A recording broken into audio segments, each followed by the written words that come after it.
वो शुरू से भ्रष्ट था और पहले सरपंच प्रधान बना, इसी बात को लेकर मेरा झगड़ा होता था। नागौर सांसद आरएलपी सुप्रीमो हनुमान बेनीवाल जी आज मेड़ता सिटी आए हैं। तो बेनीवाल जी, सबसे पहले तो मेड़ता सिटी में आपका स्वागत हो। जिस प्रकार से किसानों की बात करें, किसान संगठन के लोग भी मौजूद है, मेड़ता के नागरिक हैं, तो इनकी समस्याओं को लेकर किस प्रकार से आप सरकार तक और संसद तक हमेशा मुद्दा उठाते हैं? इनकी क्या समस्या जाए, किस प्रकार से रिहाई दिलाएंगे सर? देखिए, देश का किसान तकलीफ में, नागौर का, राजस्थान का, मेड़ता किसान तकलीफ में, इनको धन्यवाद दूंगा किसान नेताओं को कि इन्होंने मजबूती के साथ अपनी बात को रखा। और लोकतंत्र के अंदर धरना प्रदर्शन लोकतांत्रिक तरीके से करना हमारा अधिकार है। संविधान ने हमें ताकत दी है जब देश आजाद हुआ था। और बाद में मुझे पता लगा कि इन जो किसान यहाँ अपनी वाजिब मांगों को लेके, चाहे आपदा से मेड़ता रिया के 74 गांव अलग रख दिए, आपदा में शामिल नहीं किया, या कृषि क्लेम जो दूसरे थे, प्रधानमंत्री बीमा योजना के जो पैसा बकाया नहीं मिला, समय पे बिजली, खाद, इन व्यवस्थाओं को लेकर किसान आंदोलित थे। और किसान सर्व समाज और सारी पार्टियों के बाद किसान के नाम से आंदोलन चल रहा था। दुर्भाग्य से आंदोलन के कई दिन बाद किसानों पर एक झूठा मुकदमा दर्ज किया गया। मैं आज ही इस मामले में बात करूंगा। और मैं प्रदेश के मुख्यमंत्री अगर 23 को यहाँ आ रहे हैं, मैं उनको पूछना चाहता हूँ, मुख्यमंत्री जी, आप मेड़ता आ रहे हैं और उससे पहले आप किसानों में मुकदमा दर्ज करा रहे हैं, क्या आपकी सोच का दिवाला निकल गया या आसपास लोग ही नहीं आपके? देखिए, पहले आप मेड़ता के जो किसानों की मांगे उन पर अपनी बात रखें। दूसरा, आप किसानों को क्या दे रहे हैं पैकेज नया, जिस हिसाब से अतिवृष्टि हुई राजस्थान के अंदर, उसकी घोषणा भी आप मेड़ता आने से पहले करें। और दूसरे जितने भी मेड़ता क्षेत्र के, नागौर जिले के मामले, उनके अंदर सीएम को पहले क्लियर करने के बाद मेड़ता के अंदर आना चाहिए। ये मैं सीएम को कहना चाहूंगा। किसान आंदोलित है, गुस्से में, जवान भी आंदोलित है, तो लॉ एंड ऑर्डर भी बना रहे। ये मैं किसान नेताओं से, जवानों से भी आग्रह करूंगा। और मुख्यमंत्री को बड़ा मन रखे, इनसे पहले बात करनी चाहिए, तब मेड़ता उनको प्रोग्राम बनाना चाहिए। बाकी 3-4 उनके पहले ही कैंसिल हो चुका है कार्यक्रम। लोगों को अभी भी भरोसा नहीं भजनलाल आएंगे, आके जब चले जाएंगे जब भी पता लगेगा भजनलाल आए और चले गए, जब भी पता लगेगा। सर, अभी अगर आप बात करें, खिंवसर विधानसभा जो विधायक है उन पे भ्रष्टाचार के स्टिंग आरोप लगे हैं और आरोप भी इतने गंभीर लगे हैं, इसको लेकर क्या कहना चाहेंगे? वो शुरू से भ्रष्ट था और पहले सरपंच प्रधान बना, इसी बात को लेकर मेरा झगड़ा होता था, तुम इस तरह मत करो। आरएलपी का प्रधान अगर इस तरह पैसे खाएगा तो मेरी छवि खराब होती है। या तो तुम भ्रष्टाचार रोक दो और या मुझे छोड़ दो, मुझे छोड़ गया हो। और अब जो स्टिंग हुआ है, बहुत बड़ा दुर्भाग्य कि अगर एमएलए एमपी का इस तरह स्टिंग हो जाए और तो उसके बाद कोई सवाल बचता ही नहीं है। फिर सवाल नहीं बचता। लोकतांत्रिक व्यवस्था का हम सब मुझसे मजबूत है। और वो भी एमएलए लेड और एमपी लेड के अंदर अगर कोई पैसा खाए, इससे बड़ा दुर्भाग्य नहीं। खिंवसर की जनता का अपमान हुआ, हमारे समाज और किसान का अपमान हुआ कि आजादी के 75 साल बाद भी हमारे लोग जो सबसे समझदार माने जाते हैं, ऐसे लोगों को चुनाव कर देते। गलती तो हमारे लोगों की रही, ऐसे आदमी को जिता के भेज दिया। जो जिस तरह की हरकतें आप देखिए उसकी हो रही है, और जो थू पूरे देश के अंदर कराई, निश्चित रूप से चिंता का विषय। भारतीय जनता पार्टी आगे क्या करती है वो पार्टी का, उनका अंदरूनी मामला है।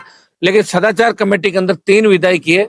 जब भारतीय आदिवासी पार्टी के विधायक को पकड़ा था, उस दिन मैंने बयान दिया था, तीसरे मोर्चे को खत्म करने के लिए बीजेपी किसी भी हद तक जा सकती है, इसलिए बीएपी के विधायक को पकड़ के जेल में ठूंस दिया।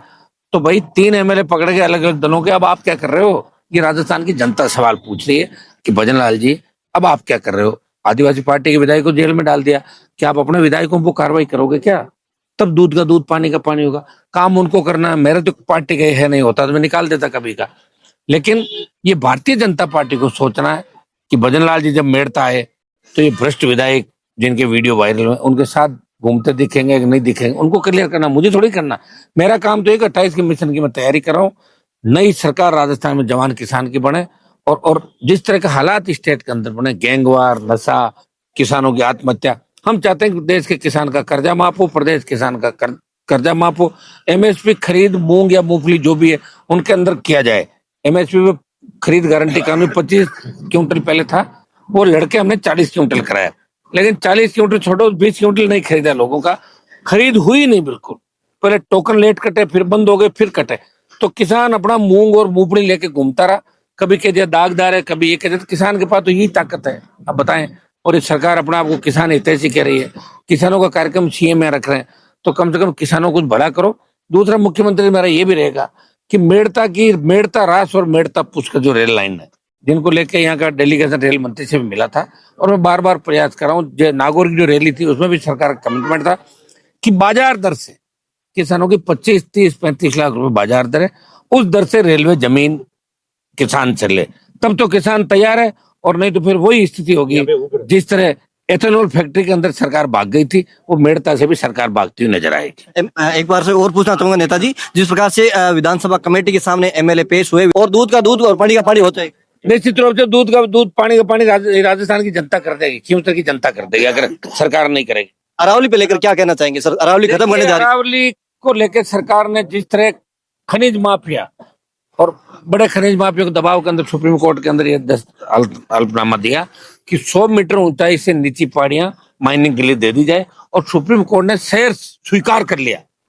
तो सुप्रीम कोर्ट जो सर्वोच्च अदालत है, आज देश का प्रत्येक व्यक्ति, जवान, किसान, सर्व समाज, अगर अरावली की पर्वतमाला इस तरह नष्ट कर दोगे तो मानसून चला जाएगा पाकिस्तान की तरफ, कहां से लाओगे? चेरापूंजी जहां सबसे ज्यादा बारिश होती थी, जब वहां आप देखिए चेरापूंजी से बारिश हट गई और उससे आगे की ओर एक गांव में चली गई, एक कस्बे के अंदर, तो मुश्किल से तो कोई हमारे यहाँ बारिश होने लगी है।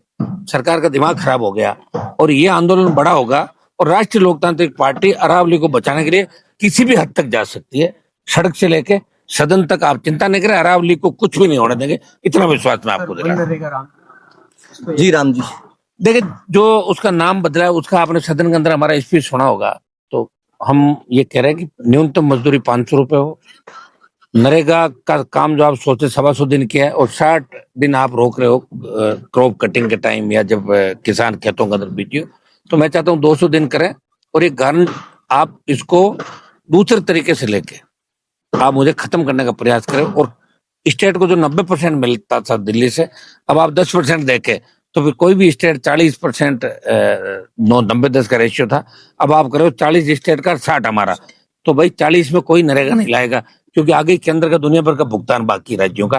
तो मेरे हिसाब से योजना को फेल करने का प्रयास है, कहीं न कहीं नरेगा खत्म करने की बू आ रही इस मामले के अंदर। ये हमने विरोध लोकसभा के अंदर इसका कर दिया था, आगे भी हम विरोध सर लॉ एंड ऑर्डर का मामला है, लॉ एंड ऑर्डर खत्म हो गया राजस्थान के अंदर। नरेश मीणा पे मैं क्या कह रहा हूँ, सुनिए मेरी बात, राजस्थान में लॉ एंड ऑर्डर वेंटिलेटर पे है। भजनलाल जी की समझ एक मासूम बच्चा होता है ना, भजनलाल जी एक बच्चे की तरह हरकतें करते हैं, इनसे तो मुझे लग रहा है कि राजस्थान के बच्चे भी समझदार है जो स्कूल जाता है।